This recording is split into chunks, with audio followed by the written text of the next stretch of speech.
জান্নাতে যাওয়ার জন্য খুবই গুরুত্বপূর্ণ 11টি ছোট আমল, চলুন জেনে আসি। 1.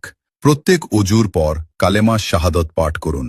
আশহাদু আল্লা ইলাহা ইল্লাল্লাহু ওয়াহদাহু লা শারীকা লাহ ওয়া আশহাদু আন্না মুহাম্মাদান আবদুহু ওয়া রাসূলুহু। এতে জান্নাতের 8টি দরজার যে কোনো দরজা দিয়ে প্রবেশ করতে পারবেন। সহিহ মুসলিম 234। 2. প্রত্যেক ফরজ সোলাত শেষে আয়াতুল কুরসি পাঠ করুন। এতে মৃত্যুর সাথে সাথে জান্নাতে যেতে পারবেন। সহিহ নাসাই সিলসিলা সহিহা 972। 3. প্রত্যেক ফরজ সোলাত শেষে 33 বার সুবহানাল্লাহ, 33 বার আলহামদুলিল্লাহ, 33 বার আল্লাহু আকবার এবং 1 বার লা ইলাহা ইল্লাল্লাহু ওয়াহদাহু লা শারীকা লাহু লাহুল মুনকু ওয়া লাহুল হামদু ওয়া হুয়া আলা কুল্লি শাইইন কাদির পাঠ করুন। এতে আপনার অতীতের সব পাপ ক্ষমা হয়ে যাবে। সহিহ মুসলিম 1228। 4. প্রতি রাতে সূরা মুলক পাঠ করুন। এতে কবরের শাস্তি থেকে মুক্তি পেয়ে যাবেন। সহিহ নাসাই সহিহ তারগিব হাকিম 3839, সিলসিলা সহিহা 1140। 5. রসুল সাল্লাল্লাহু আলাইহি সাল্লামের উপর সকালে 10 বার ও সন্ধ্যায় 10 বার দরুদ পড়ুন। এতে আপনি নিশ্চিত রসুল সাল্লাল্লাহু আলাইহি ওয়াসাল্লামের সুপারিশ পাবেন। তাবরানী সহিহ তারগিব 656। 6. সকালে 100 বার ও বিকালে 100 বার সুবহানাল্লাহিল আজিম ওয়া বিহামদিহি পড়লে সৃষ্টিকুলের সমস্ত মানুষ থেকে বেশি মর্যাদা দেওয়া হবে।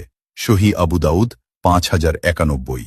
রসুল সাল্লাল্লাহু আলাইহি ওয়াসাল্লাম বলেন, যে ব্যক্তি সুবহানাল্লাহিল আজিম ওয়া বিহামদিহি পাঠ করে তার জন্য জান্নাতে একটি খেজুর গাছ রোপণ করা হয়। তিরমিজি 3494। 7. সকালে 100 বার ও সন্ধ্যায় 100 বার সুবহানাল্লাহি ওয়া বিহামদিহি পাঠ করলে কিয়ামতের দিন তার চেয়ে বেশি সওয়াব আর কারো হবে না। সহিহ মুসলিম 2692। 8. বাড়িতে সালাম দিয়ে প্রবেশ করুন।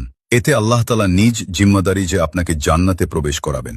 ইবনু হিব্বান 499, সহিহ তারগিব 316। 9. জামাতে ইমামের প্রথম তাকবীরের সাথে 40 দিন সালাত আদায় করুন। এতে আপনি নিশ্চিত জাহান্নাম থেকে মুক্তি পেয়ে যাবেন। তিরমিজি সিলসিলাহ সহিহা 747, সহিহ তারগিব 808। 10. প্রতি মাসের আয়ের একটা অংশ এতিমখানা বা মসজিদ, মাদ্রাসা বা গরিব, দুঃখী, বিধবা ও দুস্থদের মাঝে দান করবেন। হোক সেটা অতি অল্প, এতে আপনি আল্লাহ তাআলার কাছে জিহাদকারীর সমতুল্য হবেন। সহিহ বুখারী 6007। 11. মহিলারা 4টি কাজ করবেন। 1. 5 ওয়াক্ত সোলাত। 2. রমজানের সিয়াম। 3. লজ্জাস্থানের হেফাজত। 4. স্বামীর আনুগত্য করুন। এতে জান্নাতের যে কোনো দরজা দিয়ে প্রবেশ করতে পারেন।